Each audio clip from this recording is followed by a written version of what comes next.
Globally, the tourism industry is fast growing to indicate the economic strength of many countries. But Nigeria still reportedly lags behind in tapping into this gold mine despite its rich geographical landscape, historical culture and tapestry of artistic creations. This report beams a searchlight into this drawback and how the country can explore tourism for cash. United States, UK, Spain, Dubai, Germany, Japan, and even France are all beautiful destinations that attract tourists from across the world. And about $1.1 trillion has been contributed by tourism to the global economy, according to tourism trade body that is the World Travel and Tourism Council, emphasizing tourism as a lucrative market than ever before. Nigeria also benefited its share from tourism as it endowed with over 6,000 tourist destinations like Mountain Resort, Waterfall, Tourist Beach National Park, and many others. But job opportunities usually provided in the travel and tourism sector in Nigeria has dropped from about 4% in 2019 to less than 2% in 2024, showing more still need to be done to harness the benefit of different aspects of tourism without limiting its potential to just traveling. The U.S. consulate in Lagos has lent a helping hand to expand this benefit. Every year we send at least 400 Nigerians on exchange programs to the U.S. There are over 700,000 people of Nigerian descent in the United States. Anywhere you go in the United States, you're going to run into somebody who has links to Nigeria. It's amazing. And so those connections are strong, and we just want to strengthen them. And so one of the ways we do in the arts, we do cultural preservation, and we work with Nigeria to preserve that cultural heritage. Reports show that host cities such as Mallorca and Barcelona in Spain, among others, usually don't share the enthusiasm about the benefit of tourism due to unbearable housing prices and influx of travelers, which these destinations have complained damage their local cultures and environment.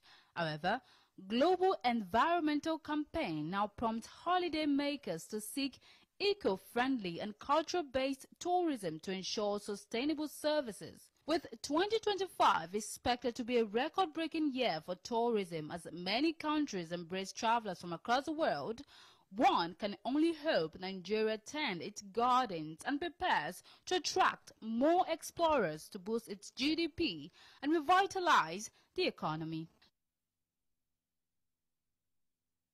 All right, now joining us for this conversation is veteran TV broadcaster, media entrepreneur, culture and tourism consultant, Omotayo Omotosho, MFR.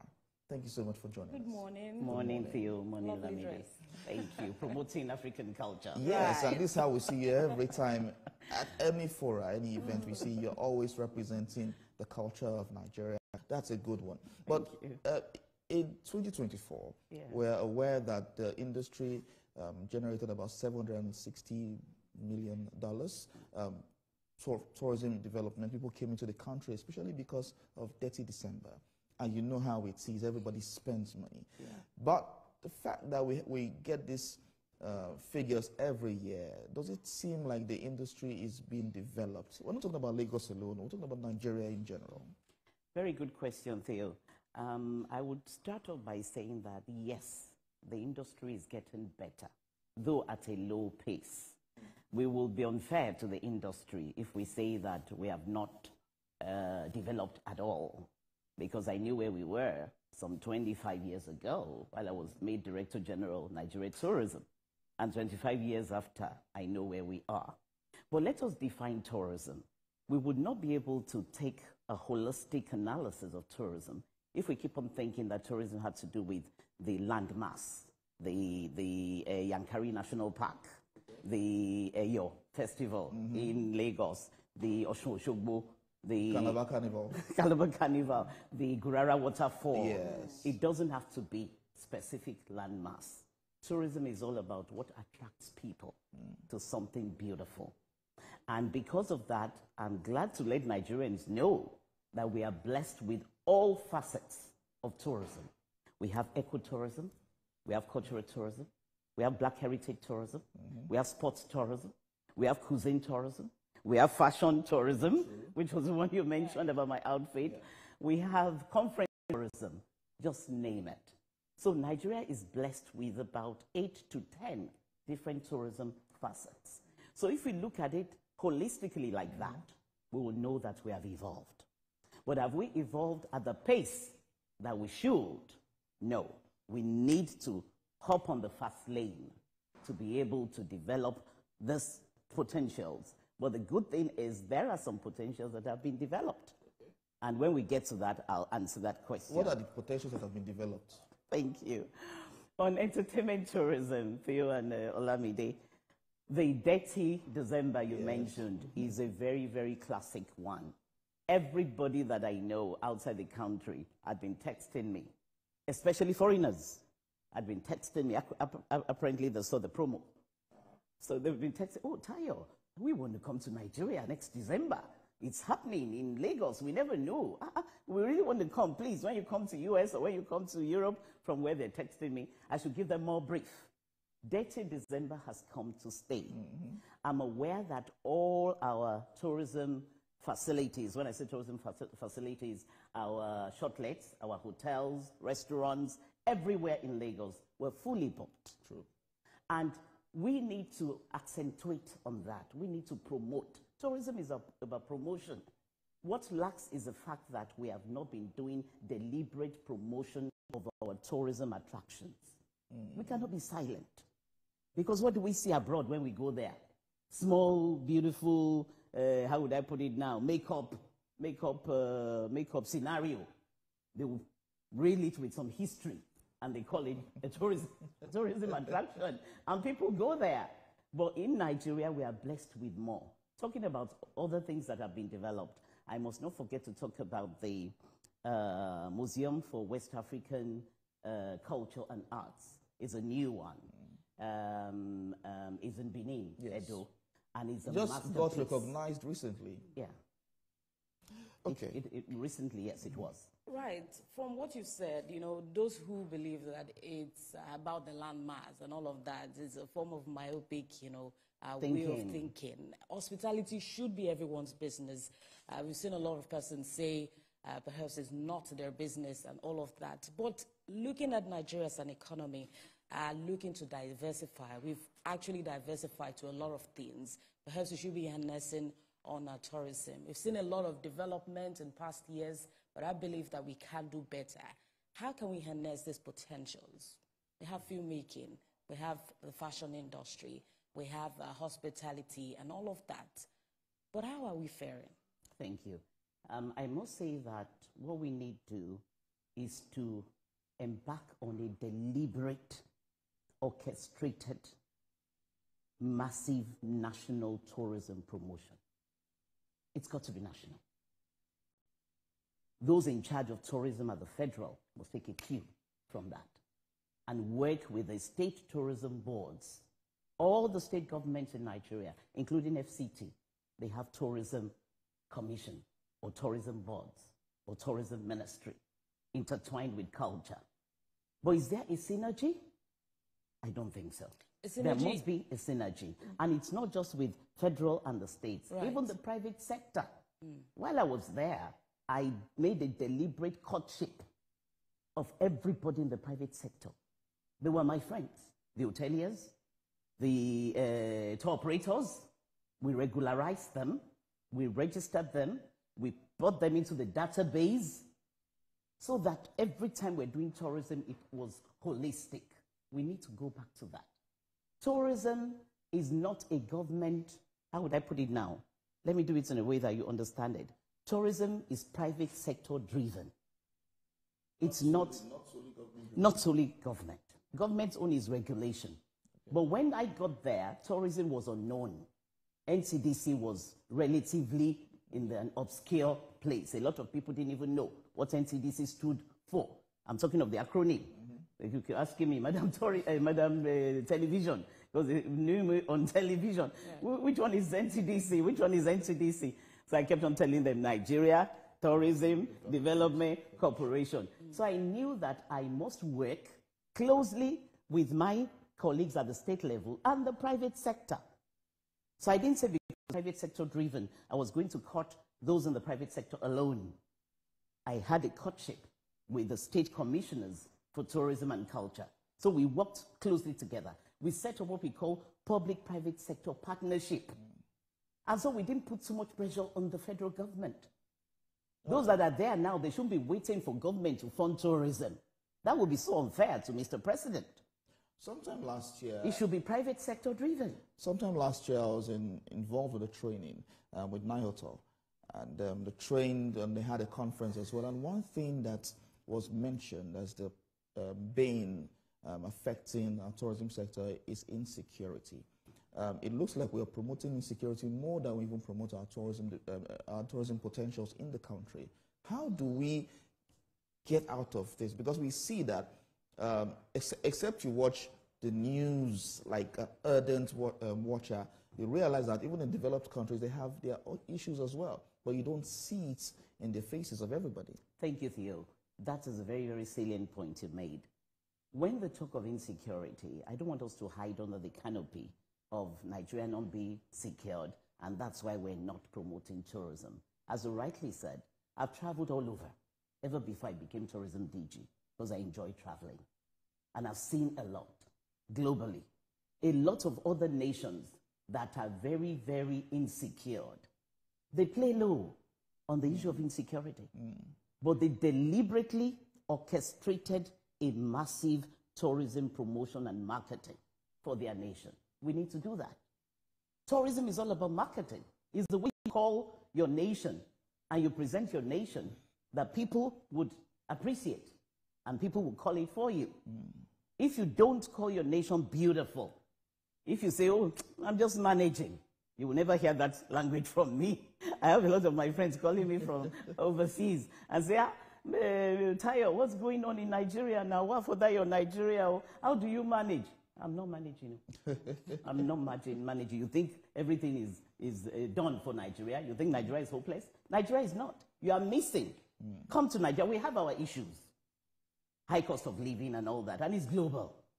It's global. I traveled abroad. The things I would buy for $1.99 is now $4, 4.5. So it's global. So I tell them that you think you are enjoying there. You don't know what you are missing. There is no place like home. Offer me America, offer me Europe 20 times. Nigeria is my base. So talking about the point you made, I want to see a situation where we embark more on intensive tourism marketing and promotion. Issue of insecurity should not deter us. We believe that we have a president who is very, very responsible, who caters for, when I say caters, who has shown a lot of, how would I put it now, care and concern for the masses by virtue of the palliatives and all the funds he has released to the state governors.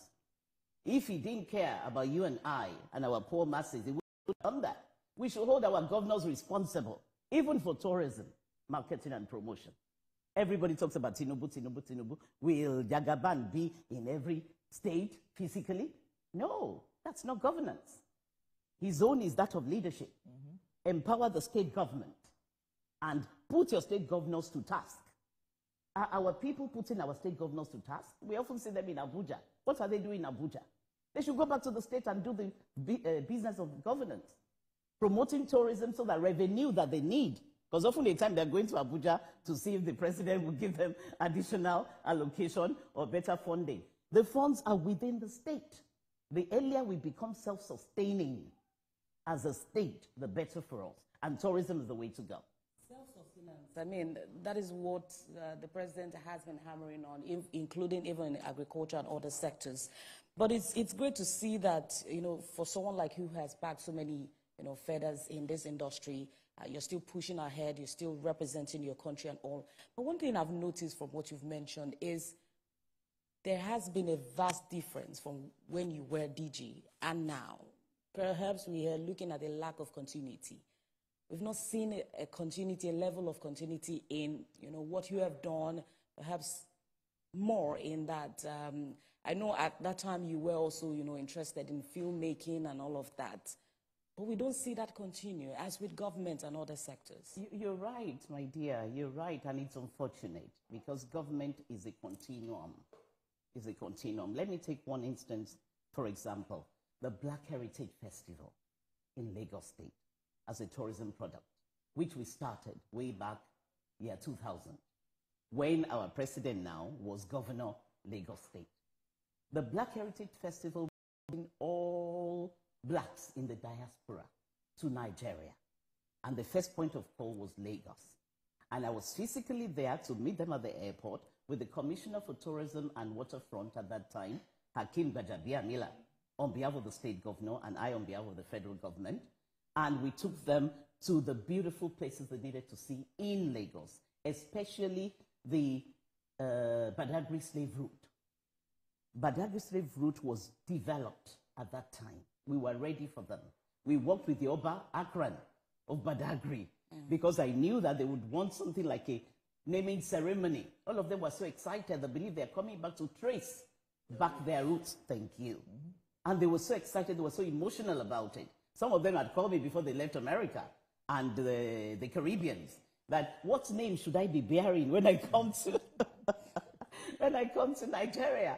I believe I'm from the western part of Nigeria. Another one says, by virtue of my physique, when you see me, Tayo, I believe you would agree that I'm from the eastern part. Another one said northern part. It was exciting. And they all came. And we had a one-week affair. 1 week tourism, promotion, marketing, and fiesta. That by the time when they got to the slave route point at in Badagry, and the museum itself, and they saw what everyone, all our forefathers, what they went through, those that went into slavery, and we have the miniature sets of the things that they went through. They were so emotional. Most of them broke down in tears. What they suffered in the hands of the white masters. And after which they said, I hope this tourism fiesta will be a one and also a, how did they put it, an annual one. I don't want to come today now or this week and not come again next year. I said, trust our governor. We worked closely with the governor, and governor said, this must be an annual affair. And really, throughout the time Bola Tinubu was governor, it was not just hosted, but hosted in a mega manner. It was that time we also had the World Conference of African American Mayors in Abuja. That from Lagos, they all went to Abuja, and it was a big global event. No continuity. As soon as they left, Fashola took over. Fashola continued. After Fashola left, I guess the governor also, Ambode, started a bid, and then it fizzled out. You know, there was change of government as well. Ambode did not do the second term. So maybe that was why we didn't have the continuity. But such a thing should be continued. You could imagine the revenue that came in for Nigeria at that time. I worked closely with the Federal Office of Statistics as Chief Executive of Nigeria Tourism. Because when I talk, I wanted to talk with facts, not just grammar. And with the Federal Office of Statistics, they gave us all the inflow of the tourist traffic that came into Nigeria at that time when I was administering tourism. There was high influx of people, the highest number Nigeria ever recorded. Today, do we have the data? Do we have the agencies working with the Office of Statistics? You cannot do tourism alone. It's holistic because tourism is life. Tourism has to do with environment. It has to do with water resources. It has to do with health tourism. It has to do with education. It has to do with culture, arts, and creative arts. So tourism is life. At that time, we related with all the ministries, and we set up what we call Presidential Council on Tourism Promotion, PCT. Because our president now had shown a lot of commitment for tourism when he was governor, we beckoned on him to please remember all that we did in Lagos and give it additional push. Because I knew that he believed in tourism, and that's why he did what he did. But he wouldn't be the only one. He cannot be DG tourism. He cannot be minister tourism. He cannot be private sector tourism. He's a president. So those under him must put their heads together involving the private sector, involving all past DGs. So to go back to your point, very true, there was no continuity. If there was continuity, it would have gone far. I also want to take it back to what you mentioned about people trying to, feel a sense of identity, trying to trace back their roots, and there's this joy in them. Recently, we saw the Ghanaian president giving out free passport to African Americans. This was a way of, trying to bring them back home to sort of invest. How do we as Nigerians harness this? Also looking at our image, we have Nigerians who go out of the country and do not portray Nigeria in the best light. And not just in their attitude, but even when they're allowed to speak in public about the country, we hear things. It is so sad. It is so sad because you don't buy the finger that feeds you. Even if you were born abroad, Europe, America, the fact that your heritage is from Nigeria. You don't talk about Nigeria anyhow. You don't talk down on the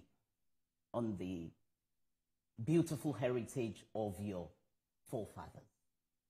Because if you do, you are indirectly abusing the heritage that produced you. And a good question you asked, because I deliberately, everybody, all my friends, they call me Madam Nigeria. Madam Nigeria. And they know that I'm joyful talking about my country. It's not pretending. I'm passionate. Not just joyful, I'm passionate about it. So whenever I travel, you get to see them and hear them say, how do you cope? You have opportunity to relocate. So you go to Japa, Madam Greater Nigeria. Can you hear that? Because I have a TV program I call Greater Nigeria. As a Greater Nigeria Japa, then there is no hope. Wow. No hope for Nigeria anymore now. There is no reason to Japa.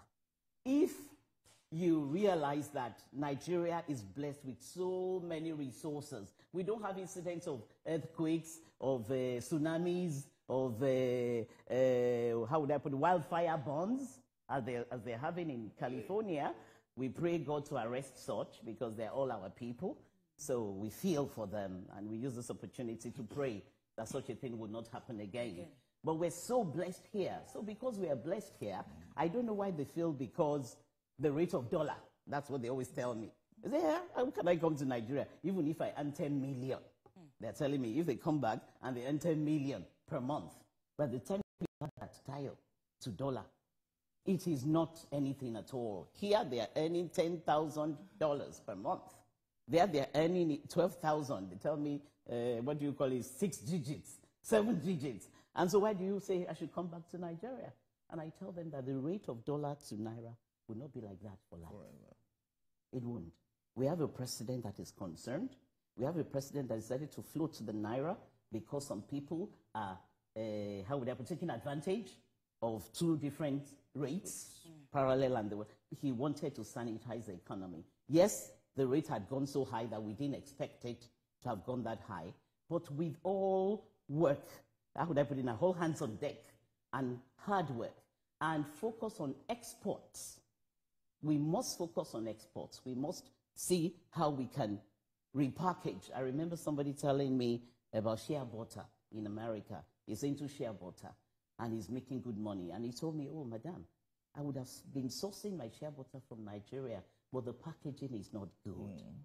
So immediately he told me that. I said, okay, give me your contact in Nigeria. When I get back to Nigeria, I'm going to see my colleague at the Nigeria Export Promotion Council, so that he could link up with us producers and see how they can help them to make it fine and green. Exactly.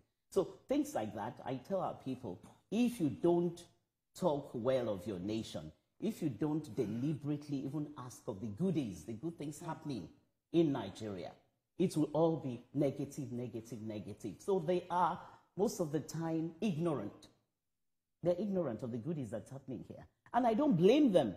Are we promoting what we have? It goes back to the first point that I made. Promotion and marketing. The National Orientation Agency, as far as I'm concerned, they've been sleeping for years. For years they've been sleeping. Now that we have a new person at the saddle, let's hope he will hit the ground running. We have started seeing some promo here and there, but it's not just promo. All right. It entails more than that. Okay, so I want to talk about infrastructural development. When you mentioned about the Badagry slave route and all of that, I remembered while in secondary school, going to Badagry on excursion, went to the first story building. Yeah, and saw the oldest Bible whispering. Yes, so it too. brought a lot of memories, quite right. Yeah. But also, many people have complained of the infrastructure that leads to some of these routes and all of that. Well, I heard that the Lagos State government have fixed the road leading to Badagry, but it's still a bane affecting the industry, not just in Lagos, but in other parts of Nigeria, where people cannot easily gain access to these sites and attractions now. How is this affecting the industry? Thank you very much, Theo. What you're talking about is what we call tourism infrastructure. There can never be a tourism or tourism promotion or tourism marketing without tourism infrastructure. I'm glad to let you know that being a lady that works nationally, I know what is happening at FCT, Abuja, where I work. I know what is happening here in Lagos, where I live. I shuttle both. In Lagos, the governor has taken the bull by the horn. So I can assure Nigerians that the transportation system and basic infrastructure that we need for tourism promotion has started being built. See the blue line, the red line, and even the green line coming very soon for the free trade zone area. In addition to that, Badagry, as you rightly said, has been rehabilitated. We know that if a government is talking about priority being infrastructure, then we don't need to sleep. We don't need to lose a sleep over that. That is reassuring. Governor Sanwo-Olu had been talking about investment in infrastructure. And whenever I hear him say infrastructure investment, my mind goes to tourism infrastructure. I hope the investment is tied to our tourism attractions. The same at FCT. Within 1 month, Minister Wike had commissioned a lot of projects in FCT. And I make bold to tell you that most of these projects are tourism infrastructural based, because he also gets it. So if we have a governor in Lagos, the former commercial nerve center, it's still commercial nerve center, the former capital of Nigeria, who gets it, and the current capital of Nigeria, FCT, the man gets it as well. I'm telling all other governors to take a cue from this. Yeah, they should take a cue from it, because as I said, we can't leave tourism promotion and tourism marketing to Mr. President. And they go to Tinubu, what is he doing about tourism? While we were there, we didn't put any pressure on the president we had at that time. Because he told us, Madam Tourism, Madam Minister, go start thinking outside the box. I don't have enough money to give, because I'm coming from Nigeria being called a pariah state. Because, you know, we had several years of military. And this democracy started in 1999. And we were appointed in 2000, few months after 1999. He challenged us that I have other priorities. Electricity, we must get it right. Water, potable water. Nigerians must get water to drink and to cook and do other things. Telecom, I want people to be able to communicate easily. He kept on mentioning the priorities. And so he left maybe about 50 sectors to attend to 50 sectors. I'm talking of in percentage. He said because of the limited funds, he will do first half. So you people, other sectors, SMEDAN and all that, you'll wait for the second half. But don't be waiting for me. Think outside the box. And with that challenge, we started thinking outside the box. That was when I started public-private sector partnership. And so instead of waiting for government, federal government, to give us funds, because we knew that they had a paucity of funds at that time because of the military administration that just passed. We started going to banks and chief executives of banks, multinationals, with our tourism agenda to partner with us. I sat with my operatives and I said, let us have what we want to do, January, February, March, April, May, till December every year. Let them know we're serious. Let them know we know where we're going. When you have that tourism agenda, we sold it to them. Perhaps there should be this kind of pressure on state governors, exactly, because they are key to, you know, the development of tourism in the country. Key. But let's talk about tourism education. I mean, taking these things to schools. He mentioned that he paid some of these places, but when you look at schools, when you look at schools today, hardly do you have places to visit like that, except you do not have playground in schools, and these are things that form memories for these children. How can we take back this to the schools. Very, very Preserving important. cultural heritage, understanding where they're from, because this form the bane for those who will go out the country, go outside of the country, and also, talk to people about their country who will be interested in coming to see what their mates are talking about. You're very right. In actual fact, while we're there, we saw a reason to work with the Education Ministry at the federal level and the Ministries of Education at the state level. And we also worked with the local governments, because the schools are located in local governments. We established tourism local government committees. And that's why a lot of people saw us doing a lot of work at that time, which you, used to. So there and then, because of the kind of synergy that we had, we were able to educate our children, because the local government committees were working with specific schools, specific educational institutions in their local government. And some of our staff, because that was when I established 6 geopolitical tourism zones for Nigeria. Because I knew tourism does not start nor end in Abuja, where my office was. And tourism is localized. It has to be localized. For us to even promote what we call domestic tourism. If we don't make a success of domestic tourism, we cannot make a success of international tourism. And all the points you're making still dovetail to promoting domestic tourism. So we saw a reason to establish 6 geopolitical zones. We call it, zonal offices for tourism promotion. And I didn't establish it in isolation. I visited all the governors, 36 state governors.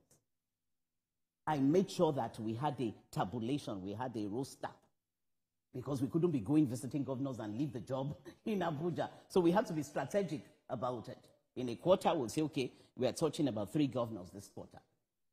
And I engaged them. And they told me, oh, Madam Tourism, we are ready to promote tourism. If you are ready to support us from the federal, we will do it. And we synergized. And so the 6 geopolitical zones were the ones supervising what the local government tourism committees were doing with schools. Do we have that again? You talked about continuity. Yeah. Okay, so while we've talked about tourism and its potential, recently something happened, and about 15 or 20 words were enshrined into the Oxford Dictionary, words like Jakpa, Adire, Suya, and all of that. How does that make you Niger, words like that. How does that make you feel? This is part of promoting our tourism as well. It makes me feel elated and excited, not just happy. You know, when you're elated and excited, you feel like getting into your gym outfit and start jogging. Yes. It makes me feel elated and excited because I was watching in December the beautiful masterpiece that Funke Akindele and her team, together with Fowles. Yes. And everybody loves Jennifer. Exactly. Everybody loves Jennifer. She packaged it so well, letting the entire world know that when you come to Nigeria, the Nigerian tourism spirit. She didn't call it tourism, but I saw all facets of tourism in that promotion. You must be a tourism person to see what I saw. Yeah. I saw all facets of tourism: cuisine tourism, entertainment tourism, dance tourism, sports tourism, everything packaged. And I looked at it and I said, it's not enough for us to be sending it on our phones and sharing it with one another. This is celebrating the best of Nigeria. This is about the Nigerian spirit. So when you see the Jakpa, the Suya, and everything at the world-acclaimed, archives, it gives me additional accent to all that I'm telling Nigerians outside the world, that you don't know what you are missing. Don't downplay my nation. Don't talk about my nation anyhow. If it's not your nation, too bad for you. But that is my nation.